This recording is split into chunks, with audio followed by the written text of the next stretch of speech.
The unceasing and brutal nature of the war in Ukraine has precipitated a profound medical crisis among its military personnel, with a staggering number of soldiers facing life-altering injuries. The widespread use of mines, relentless artillery barrage, and the ever-present threat of drone attacks have resulted in a devastating wave of limb amputations, creating a challenge on a scale not seen in Europe since the First World War. Experts report that tens of thousands of Ukrainian soldiers have suffered injuries requiring amputation, a figure that underscores the sheer intensity of the conflict. Compounding this tragedy are significant delays in providing immediate medical care on the front lines, where the golden hour for treatment is often missed due to logistical nightmares and the constant danger of evacuation under fire. This dire situation is exacerbated by trauma units that are stretched far beyond their capacity, struggling to cope with the sheer volume and complexity of the wounds they receive daily.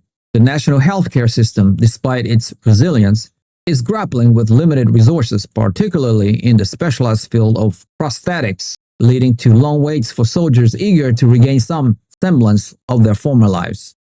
This multifaceted crisis has a deep and lasting impact not only on the individual soldiers and their families, but also on the overall morale and operational readiness of the Ukrainian military.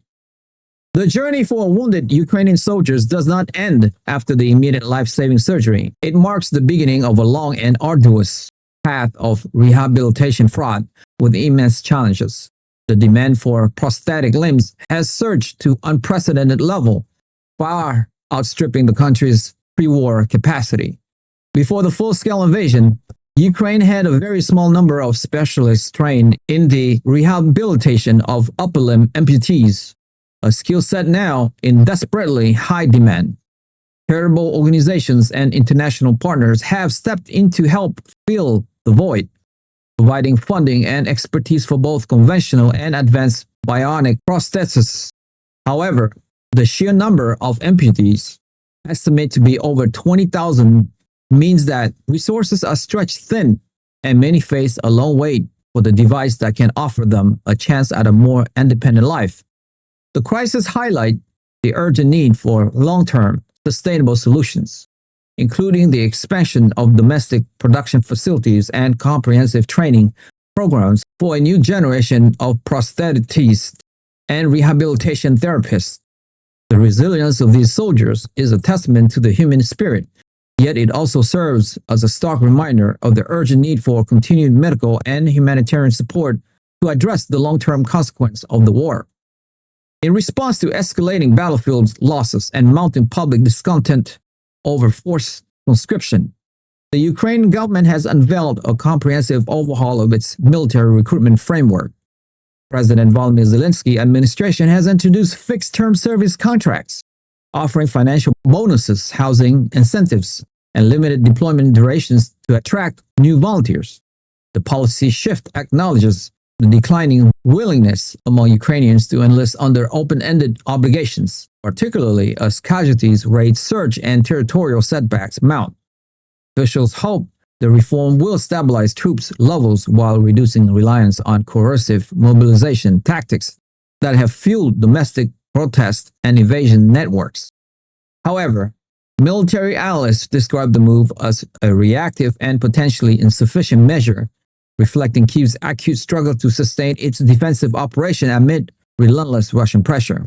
Early indicators suggest recruitment remains below target, with skepticism prevailing among eligible men who doubt the state's ability to guarantee safety, adequate equipment, or timely rotation from the front. The manpower crisis is further exacerbated by the loss of experienced personnel in recent battles, including elite units decimated during failed withdrawal, such as the one in Krasnoarmysk. Without a significant influx of trained and motivated soldiers, Ukraine risks further erosion of its combat effectiveness in critical sectors like Pokrovsk and Kupiansk.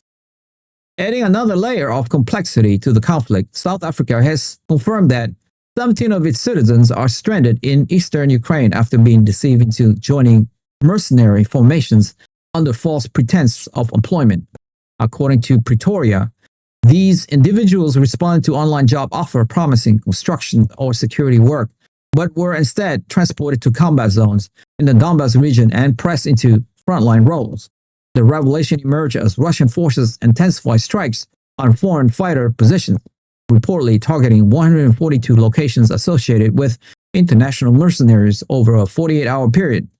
South African President Cyril Ramaphosa has ordered an urgent investigation into the illegal recruitment networks believed to be operating with ties to private military companies, while also dispatching diplomatic envoys to negotiate the safe extraction of the trapped nationals. The incident has reignited debate within South Africa over its official neutrality in the Russia-Ukraine war, particularly given its participation in the BRICS alliance alongside Moscow and Beijing.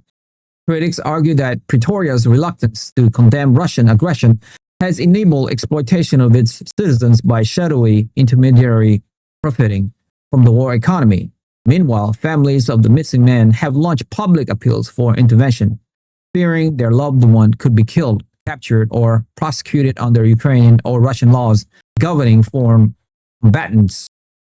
The convergence of medical strain, recruitment shortfall, and foreign entanglements underscore the multifaceted challenges now facing Ukraine as it seeks to maintain cohesion on multiple fronts.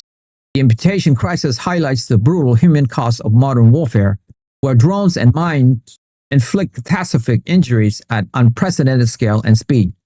Simultaneously, the shift to voluntary enlistment reflects a strategic pivot born of necessity rather than choice, as public morale and trust in state institutions wane under the weight of prolonged conflict. The South African mercenary episode, though seemingly peripheral, reveals the globalized nature of the war's underbelly, where vulnerable populations are lured into danger by transnational trafficking schemes operating in the shadows of geopolitical confrontation. Together, these developments paint a picture of a nation under immense pressure, grappling not only with battlefield survival, but also with the long-term sustainability of its war efforts and social fabrics. As Russia continues its methodical advance in the East and Western military aid faces political headwinds in donor capitals, Ukraine's ability to manage these internal crises may prove as decisive as its performance on the front lines. If you have made it this far, congratulations. You have unlocked the truth. I want to ask you a quick question though. Given Ukraine's amputation epidemic, collapsing recruitment, and foreign mercenary being trafficked into Donbas, can Kyiv sustain its war effort beyond 2025 without a major Western troop or medical intervention? And why? Join the debate. We want to hear your insightful opinion on where this is all heading in our community. Share your thoughts in the comments below. Like the video, hit the notification bell, and most importantly, subscribe. I'll see you guys in the next one.